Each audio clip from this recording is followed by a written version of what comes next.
Orange vous présente votre émission Lyon Décideur.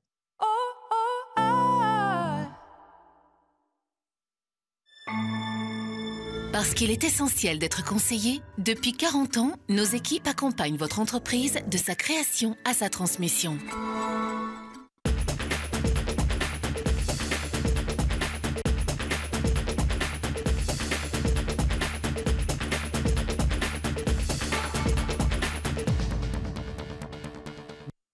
Bonjour et merci d'être fidèle au rendez-vous. Le marché de l'emploi cadre est à son plus haut dans la région avec plus de 30 000 recrutements annoncés cette année. Tour d'horizon avec Éric Guillemot, délégué régional de l'APEC en Auvergne-Rhône-Alpes. Au sommaire de cette émission également, une acquisition pour GL Events en Chine, la mise en œuvre concrète des territoires d'industrie, la montée en puissance de LPA & Co, les résultats 2018 d'avril, et puis le Club Med qui recrute depuis Lyon pour la saison d'été. Ce sera l'info Flash Info. Événementiel, suite logique de son augmentation de capital de septembre, GL Events vient de prendre le contrôle à 55% de la société chinoise CIEC Union, organisatrice de 6 salons majeurs en Chine avec une centaine de collaborateurs. Elle devrait réaliser autour de 40 millions d'euros de chiffre d'affaires en 2019. C'est la deuxième opération conduite par le groupe d'Olivier Ginon dans l'Empire du Milieu. Désormais, GL Events exerce ses 3 métiers là-bas et se positionne comme un acteur intégré de l'événementiel sur place. Reste à obtenir le feu vert du ministre chinois du commerce. CIEC garde 39% de son capital et son management 6% aux côtés de GL Events 55%. Les territoires d'industrie s'organisent et se déploient dans tout le pays. De 126 annoncés initialement, ils passent à 134, dont 17 en Auvergne-Rhône-Alpes, avec un rôle d'animation pour les régions. En marge du salon Global Industrie, la ministre de la Cohésion des Territoires a signé 4 conventions avec des acteurs publics au service des territoires pour appuyer cette démarche de vivification de l'industrie au plus près du terrain, à savoir la Banque des Territoires, BPI France, Pôle Emploi et Business France. À l'échelle de tout l'Hexagone, c'est 1,3 milliard d'euros qui va être consacré à cette démarche. L'appli mobile LPA & Co, solution de parking connecté et mutualisé, affiche un bilan intéressant après 1 an d'existence, suffisamment en tout cas pour envisager le passage à une phase 2 d'extension dans toute la métropole. Explication avec Bertrand Frachon. On est parti de l'idée qu'il n'y avait pas suffisamment de places de parking aujourd'hui offertes par les parkings publics qu'on gère. Et que plutôt que de construire des nouveaux parkings qui à la fois sont très compliqués et très chers, et on sait que ça ne sera pas forcément possible, il fallait qu'on utilise toutes les ressources qui aujourd'hui existaient. Et dans l'économie de partage, puisqu'on est beaucoup là-dedans, on s'est dit il faut utiliser toutes les places de parking qui peuvent exister, soit gérées par des bailleurs sociaux, ce qui est le cas ici, soit gérées par des immeubles privés et des immeubles de bureaux. Le bilan est au-delà de nos espérances. On était persuadé qu'il y avait une part de marché extrêmement importante. Aujourd'hui, elle se confirme. À ce jour, on a 409 abonnés qui utilisent donc des places de parking gérées par LPA & Co, donc des places dans des parkings privés. 409 abonnés, pour vous donner un exemple, c'est l'équivalent du nombre d'abonnés domicile qu'il y a sur le parking République, plus le parking Croix-Rousse. On va, dans quelques jours maintenant, commencer un partenariat avec la clinique Saint-Charles. La clinique Saint-Charles a un parking pour les visiteurs qui est vide et en fin d'après-midi et surtout le week-end et la nuit. Et on a un potentiel de clients extrêmement important, notamment sur la Croix-Rousse, qui ont besoin de pouvoir avoir une place uniquement la nuit et uniquement le week-end. On a aujourd'hui 1150 places LPA & Co. On pense qu'il y a un potentiel qui dépasse largement les 2500-3000 places, donc on doit y aller.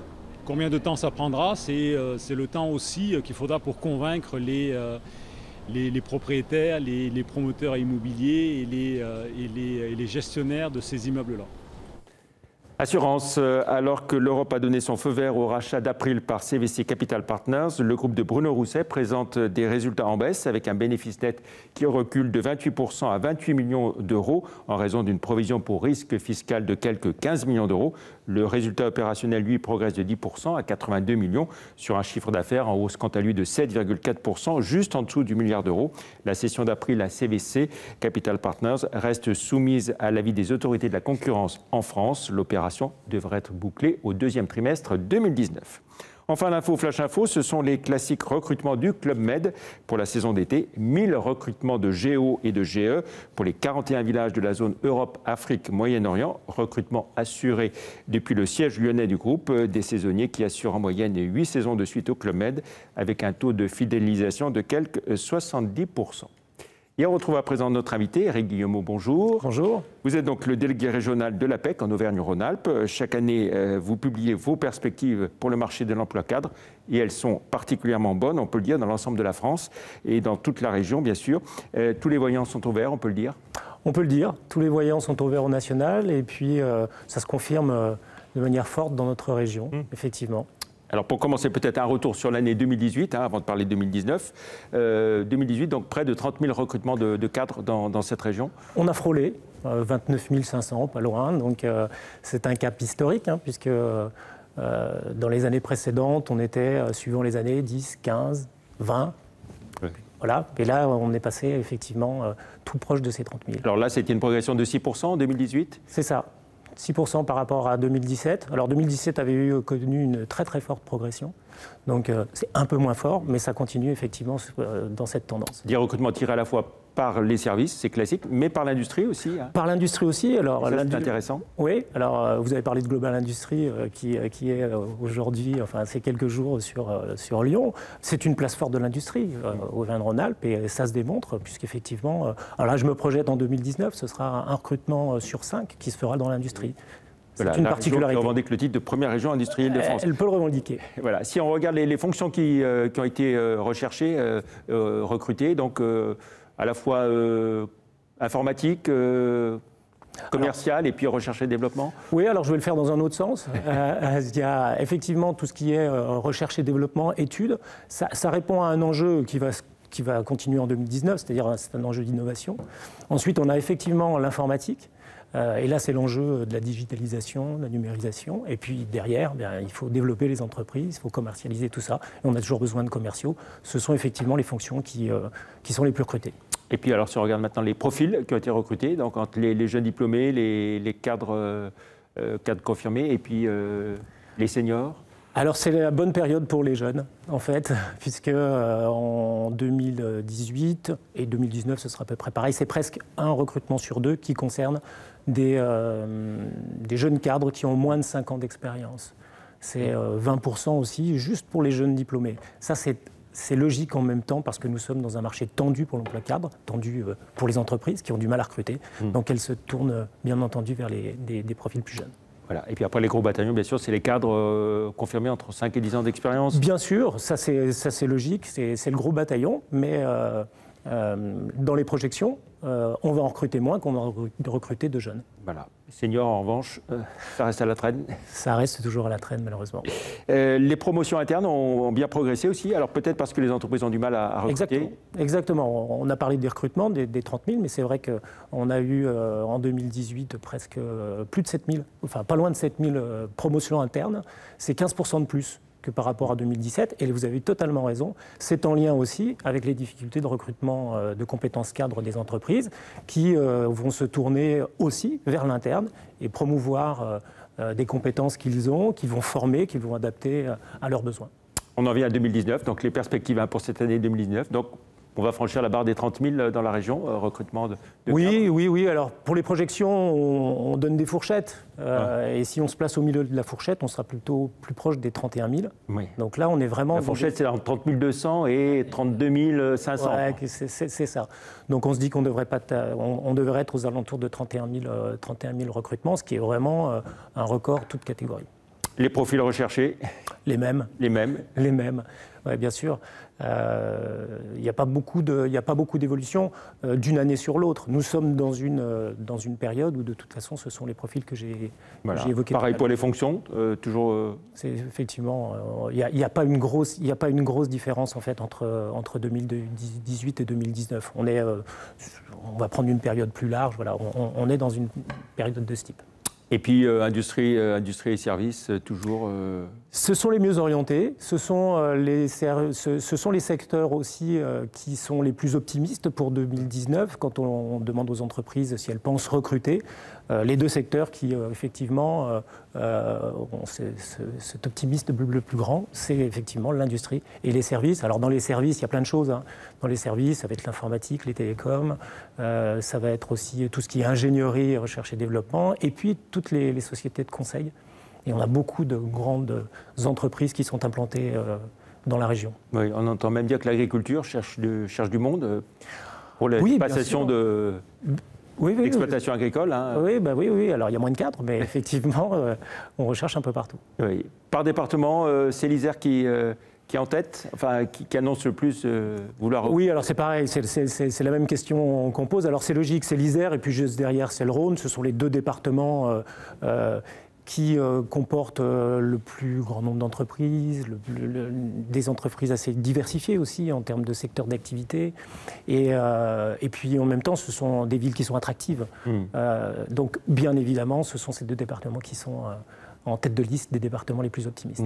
On évoquait les difficultés de recrutement des entreprises. Ça touche aussi donc, le secteur de l'encadrement. Est-ce qu'on peut dire qu'on est quasiment en situation de plein emploi pour les cadres On peut le dire. Aujourd'hui, au sens du BIT, on est à moins de 4% de chômage. Donc oui, effectivement, on est sur un chômage frictionnel aujourd'hui. D'où les difficultés de recrutement des entreprises. Et d'où l'action de l'APEC. Alors, d'où l'action de l'APEC, vous avez raison. Un mot sur ce que vous faites. Alors, on a, très rapidement, on a 4 missions. La première, c'est d'accompagner les entreprises à trouver les compétences cadres dont elles ont besoin. Donc, on les aide à essayer de trouver le plus simplement et le plus rapidement possible des cadres. On accompagne les cadres, deuxième mission. Eux, on les accompagne tout au long de leur vie, dès l'obtention de leur premier diplôme. Et puis, chaque fois qu'ils se posent des questions sur l'évolution de leur carrière. Alors ça nous concerne vraiment en région. Et puis ensuite, l'APEC, c'est aussi une mission de collecte et de diffusion des offres. C'est notre site apec.fr, pour le coup on est le plus connu, c'est 60 000 offres chaque jour qui sont à disposition des cadres. Et puis le dernier, ça concerne ce dont on parle aujourd'hui, nous sommes un observatoire du marché de l'emploi cadre. Donc on anticipe, on étudie les tendances de l'emploi, on essaie d'éclairer nos clients sur ce qui se passe. Voilà, donc les entreprises font appel à vos services, bien sûr, et puis les cadres peuvent s'inscrire aussi, aller chez vous, sans forcément être au chômage. Hein, c'est la différence par rapport à Pôle emploi, évidemment. Alors, personne n'est obligé de venir nous voir, premièrement. Et puis, vous avez raison, puisqu'aujourd'hui, un cadre sur deux qui vient nous voir est en emploi. C'est un cadre qui se pose des questions sur son avenir professionnel. L'APEC est aussi un des 4 opérateurs aujourd'hui identifiés comme opérateur du conseil en évolution professionnelle. Donc, un cadre sur deux qui vient nous voir est en activité. Ensuite, c'est 30% qui sont effectivement des demandeurs d'emploi, qui en parallèle de ce qu'ils font avec Pôle emploi, avec lequel d'ailleurs nous travaillons en partenariat. Et puis 20%, ce sont les jeunes diplômés qui tout de suite après leurs études viennent nous voir pour se préparer à leur rentrée. Dans la région Auvergne-Rhône-Alpes, c'est combien d'implantations, combien de personnes? Alors c'est 6 implantations, donc Lyon, Grenoble, Clermont-Ferrand, Saint-Étienne, Annecy et Valence. Et puis c'est 80 personnes qui tous les jours sont là pour aider les entreprises et les cadres. Voilà, avec de belles perspectives donc pour 2019. Des très belles perspectives. Que vous nous avez expliquées. Merci beaucoup Éric Guillemot d'être venu dans le Lion Décideur. Merci, au revoir.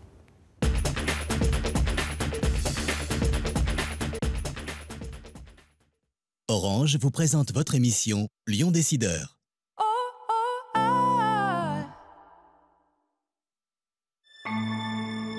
Parce qu'il est essentiel d'être conseillé, depuis 40 ans, nos équipes accompagnent votre entreprise de sa création à sa transmission.